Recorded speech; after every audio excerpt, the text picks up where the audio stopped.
Eloise Ansell here, and I'd like to welcome you to this little video where I'm exploring 5 key concepts around opening your intuition. So I started a program online called Intuition Talks, and I've got a whole load of interviews coming up on YouTube, so if you want to check those out, do. And I'm excited by this work, and I'm excited by all the testimonials and all the feedback I constantly get from people who've taken this program or have worked with me in the past around intuition. I'm all about, I get very excited, about working with people and really helping to clear out those blocks that are disabling them from accessing their intuition. You know, and the blocks can be anything. It can be physical blocks, they can be mental, spiritual, any blocks that kind of close off our intuition are clouding our ability to enable us to talk to that key thing that can really help us in life, keep us safe, and just make life easier and more fun. So if you want to find out more about the program, go to intuitiontalks.com and leave your details, and I'll let you know about the next round, or sign up if it's the next round's open.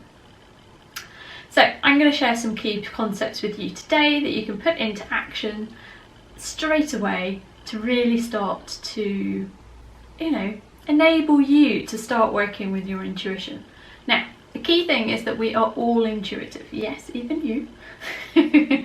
And everyone has amazing intuition. Part of our thing is that we're kind of told that it's not important. We very much most of us live in a Western society where the whole education system, everything is geared up to everything being logical, analytical, everything's got to be left brain, it's got to be explainable. Well, we know not everything in life is explainable, and we've all had that moment when we've heard like a name in our head, or we've thought about someone, and then we either bump into them, or they phone us up, or they drop us an email, and it's like, wow, that was a coincidence. But it's not. It's our intuition trying to kind of connect with us. And day to day, when we live in a space where our intuition is really open to talk to us, and we clear out those barriers, there is so much that we can do, and there's so much that it can help us with. Last year, I was driving down the road in my car, and in my ear, or however it came through, my intuition just said to me, turn right, it'll be safer. Did I listen? No. Like all people, every now and again, even I ignore my own intuition. I drove to the end of the road and my car got hit by someone who drove off, so I got involved in a hit and run. He probably came off worse than me, so it was fine. I went, here's a great story for class. But we all have times like that where we don't listen to our intuition, and afterwards we're like, oh.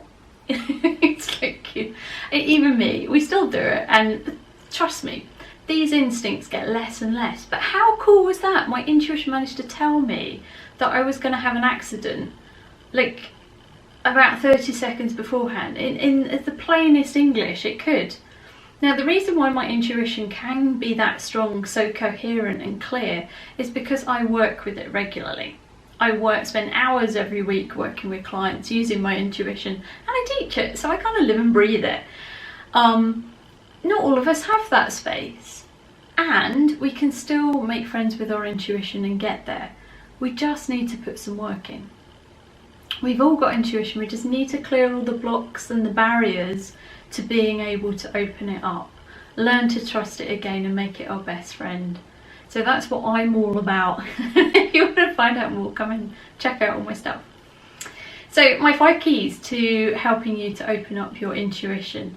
The first thing is absolutely that we have to make space for it.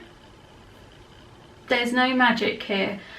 You've probably heard some of these concepts before, but the number one thing is to make space for it. So we need some time, preferably on a daily basis, even if it's just 5 minutes of journaling in the morning, or just sitting in meditation, or just being in a space where we're saying, hey intuition, I'm open now, the doors are open, come and talk to me, come and share your wisdom.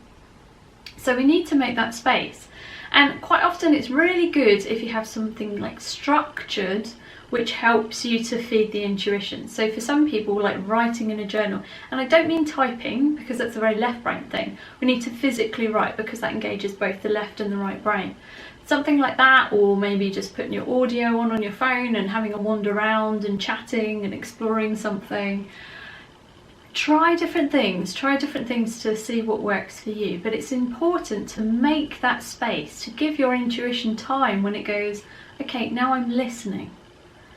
And the more we create that time for it, the more it learns that we're willing to hear, that we want to hear from it, that the heart is given the space to open up and talk to us, that we're listening, we're there for it.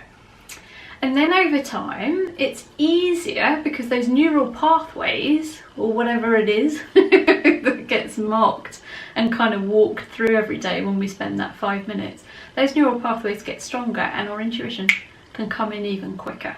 So number 1 tip, make some space for it. Number 2 is to have no expectations. What? Now, I'm all about opening up to miracles and expecting my intuition to be 100% because that is a top tip. But paradoxically, don't expect miracles. So don't expect miracles, just, you know what I mean.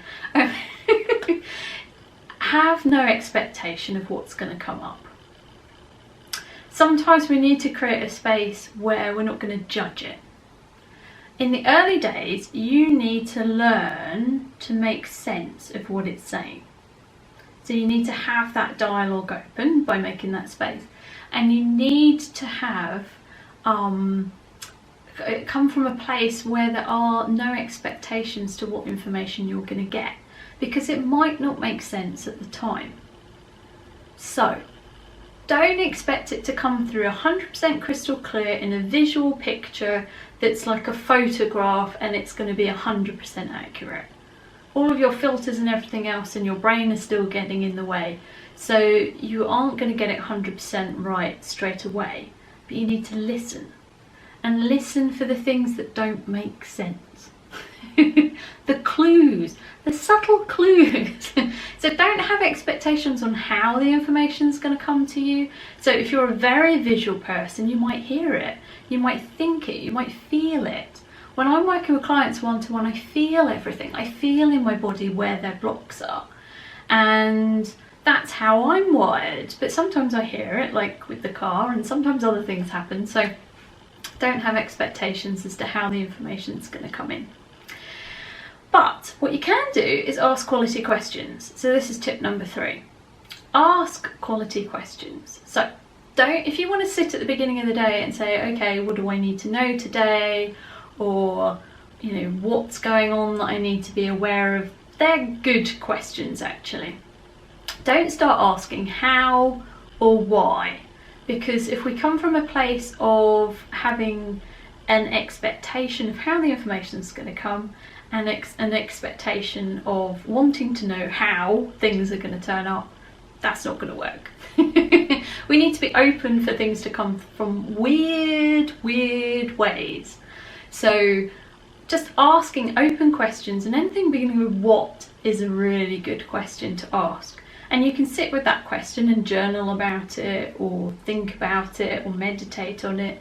And that's kind of opening up the space for your intuition to maybe give you some specific feedback, but watch what form it comes in, about what it is that you wanted to ask. So some days it might be good to have no expectations and just see what comes up. Other days, you know, you might have an important meeting coming up or an exam, and you want to know, you know, what I need to study, or, you know, what do I need to be aware of. So that's a key thing that you can do, is pick a question and look at that specifically. Now, I know I've mentioned it a lot already, but a good key thing to do for your intuition, and this tip number 4, is to journal. Now, I've already said it, you may not get information in the way you expect. Our subconscious is involved here, and our subconscious likes to work in pictures. Now, have you ever had a dream that makes sense? I doubt it. You know when it's like in a dream, well I was in my house but really it was a crocodile, and then this woman came in who was my mum, but really it was the cooker from my first house. You know, it makes no sense. But it's our subconscious processing thing, so it likes to use weird pictures and weird information. So your intuition can be similar. Sometimes it will give you information in weird, quirky ways, and we need to learn what on earth it's talking about. So journaling and keeping a track every day of what your intuition's telling you and the form it came in, and kind of even the weirdness of what it's saying, it's worth making a note of it, because if you come back to it in 6 months' time, you're like, oh, that's what it was trying to tell me about. Didn't see it at the time, but now I've learned. And that dialogue is going to help you to really make sense over time of what it's trying to say. So don't ignore the weird information, don't negate anything. Keep track of it, and over time that will help you to actually understand it. So, tip number 5. Accept everything 100%. Good or bad, however you perceive it. The information is valid on some level. Now, sometimes you can get information that is incorrect, because in that moment that might be the information you needed to either kick you up the arse to do something, to frustrate you enough that something isn't going to happen that you wanted, for you to make it happen. So your intuition's always got your back, it's always trying to support you. So if you get information that doesn't feel good, or it doesn't like kind of isn't what you want to hear, don't ignore it. Accept it as a kind of key message. Because I've had information come in and I'm like, no, that's rubbish, you know, and then things have started playing out and I'm like, oh, my intuition was so wrong. And then about an hour down the line I'm like, oh, it's exactly what it said. And you know, that can be upsetting, but also actually knowing in advance when things aren't going to go your way actually makes it easier to deal with it. So be open and listen to 100% to what it's saying, because even though it may not actually be correct, there may be some information in there that's key for you to understand. Because it may have to spew out 100 words for you to hear those 2-3 words that are the key thing it was trying to mention. And that's why journaling or anything's really good, because you're giving it time and space. You might write a load of rubbish, but let's be honest, but in amongst it you're giving the space for your intuition to come up with some key, amazing, awesome ideas, recommendations, or heads up on the information you need to know. So those are my 5 key points for opening your intuition and accessing it generally. If you want to learn more, come to intuitiontalks.com, sign up, and I'd love to spend some more time with you. If you want to book a one-to-one session as well to look at your intuition through my healing modality, then you're welcome to as well. You can find out more about that as well. Just drop me an email if you've got any questions. Thanks for sharing this time with me. I hope that helps. Any comments, please get in touch. Bye!